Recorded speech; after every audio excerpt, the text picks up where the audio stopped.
Now we cross over to Afya House, where Health Cabinet Secretary Mutahi Kagwe is addressing members of Before the State on the COVID situation in the country. Let's listen in.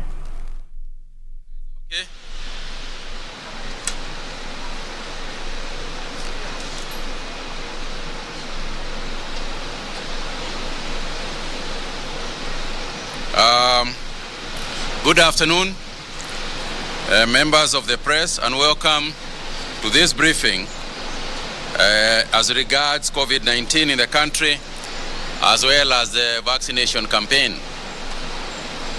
Fellow Kenyans, the Ministry of Health is continuing to monitor the situation with regards to COVID-19 in the country. As you may have probably noticed, the number of cases in the last week has been rising, with the positivity rate hitting close to 13%. However, towards the weekend, the positivity rate has begun to come down, and whereas this might seem like good news, we however urge Kenyans to exercise a lot of caution in terms of our behavior towards the virus.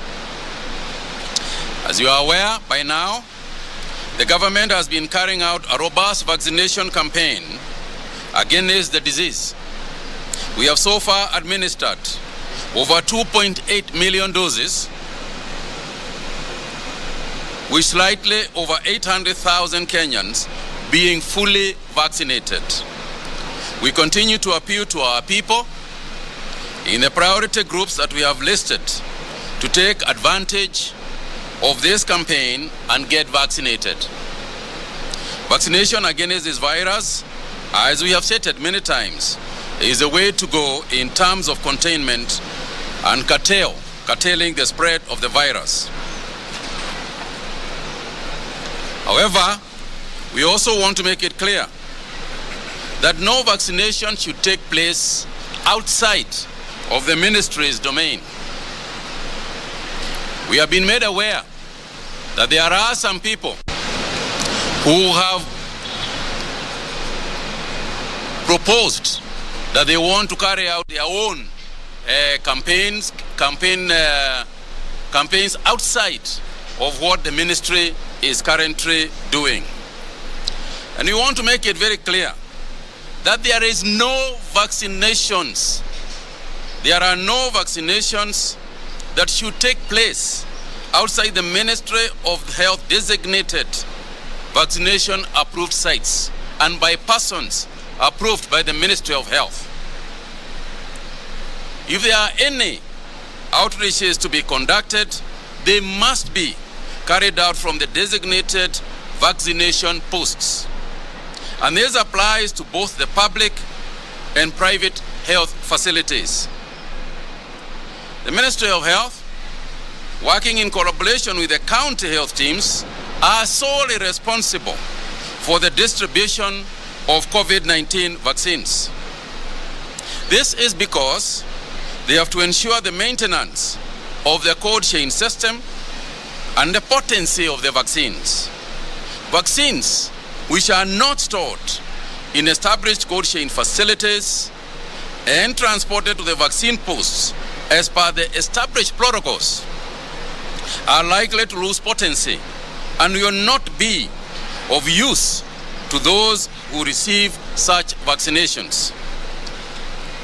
Administration of any vaccine should be done by a qualified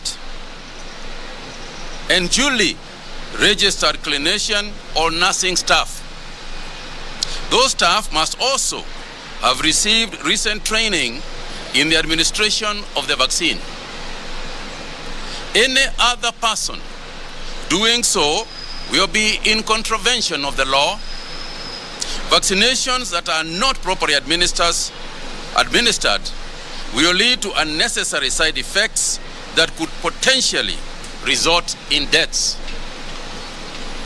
Ladies and gentlemen, it has come to our notice that some politicians have begun to politicize the vaccination process for their own political gains.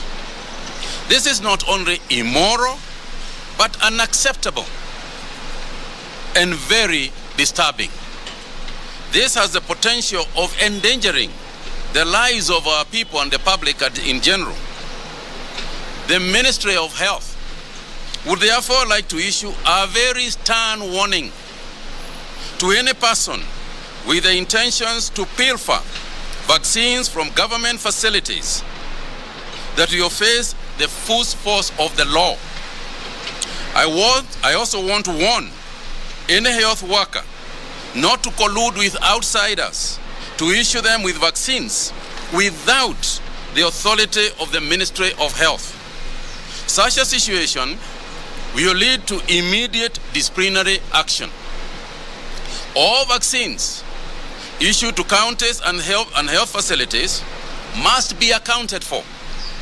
A weekly county logistics report must forthwith be submitted outlining the doses received, doses used, dose balances, and the number of people vaccinated. Any facility that will not account for doses issued will not be issued with any more vaccine doses and will be delisted. At the same time, any private facility that will be involved in any impropriety will be deregistered with immediate effect. Ladies and gentlemen, for clarity, let me just say the following.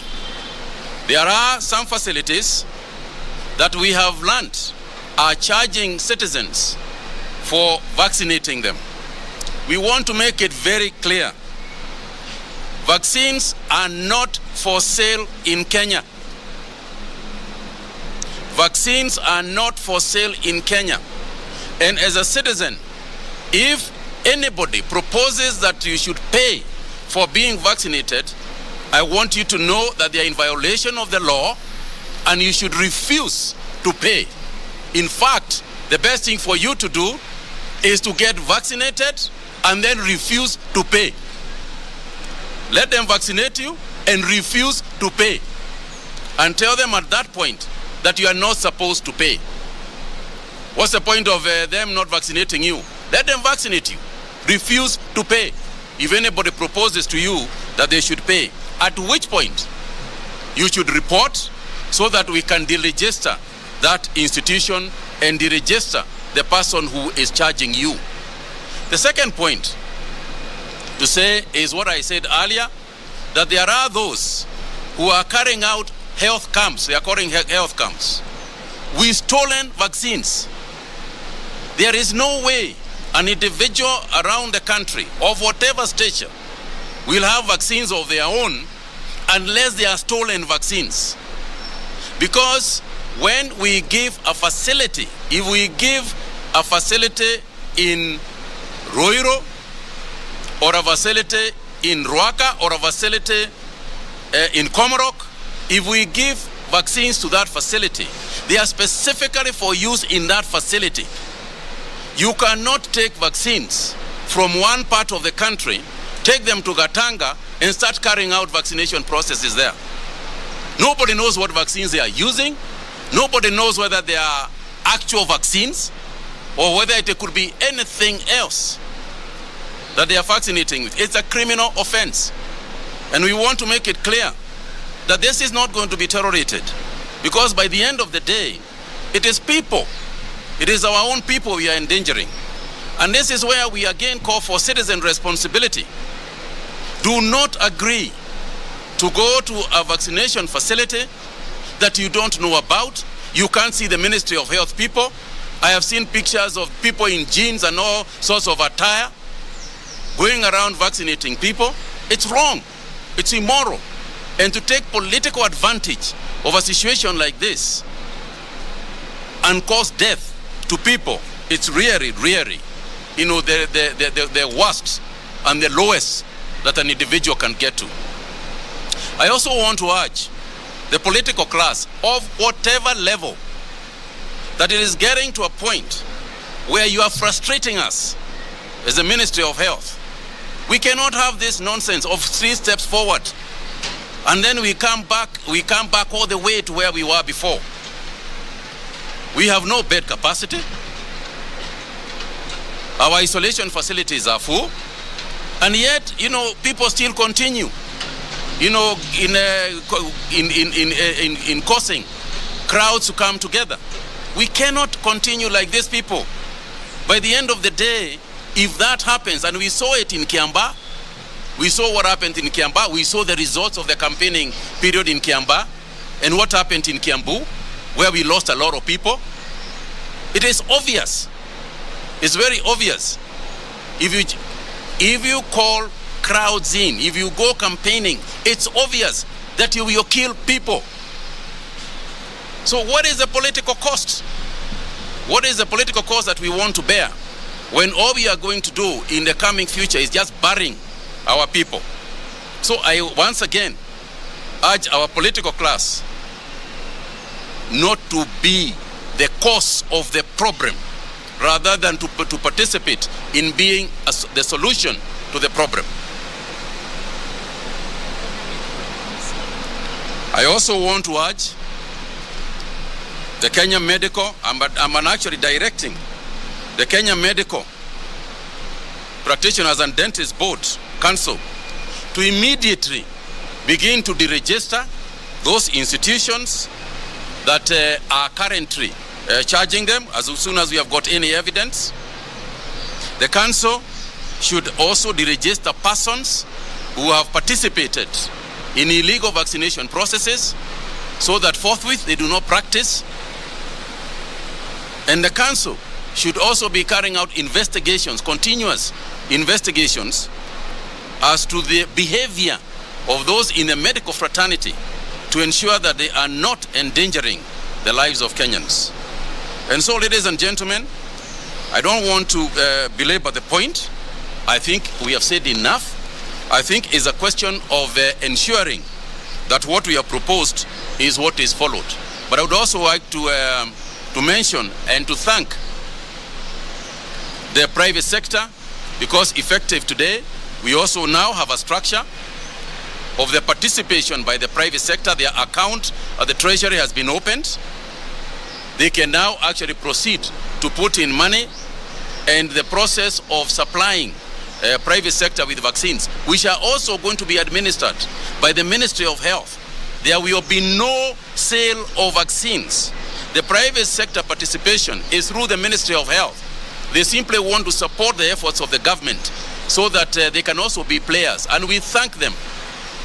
I want to say a special thank you, to them through the organization that they are currently using. And I also want to ask that those others who have not participated and can do so, to also come forward now that we have got a structure and a method of private sector participation. Thank you all very much. Let me ask Dr. Amos to just weigh in a little bit and talk about the efficaciousness of and the danger in some of the things, some of the practices that we have seen from a technical point. Thank you, Waziri. Thank you, Madam PS. Just to highlight what Honorable Waziri has said, that vaccines are stored and transported under stringent temperature requirements. And if you move a vaccine from point A to point B without following that protocol, then one, the efficacy of that vaccine would be affected. Number two, that particular vaccine could pose a danger to the public if it is administered. And number three, as a public health concern, it is important for all of us to ensure that we only get our vaccination from the designated Ministry of Health vaccination points. It is critical that this is done, because some of the adverse effects of vaccines which have not been stored well include severe reactions to the vaccines, and some of them could lead to what we call anaphylaxis, and that could even end up in a death situation.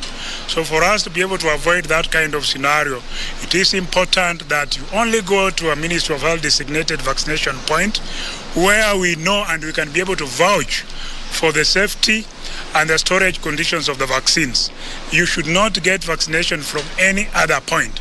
And I appeal to the healthcare workers to ensure fidelity to the oath that they swore to ensure the public health of the people by not being compromised by politicians and other people, to ensure that they break the rules and regulations that we have put in place to ensure public safety in terms of vaccination deployment plan. Thank you.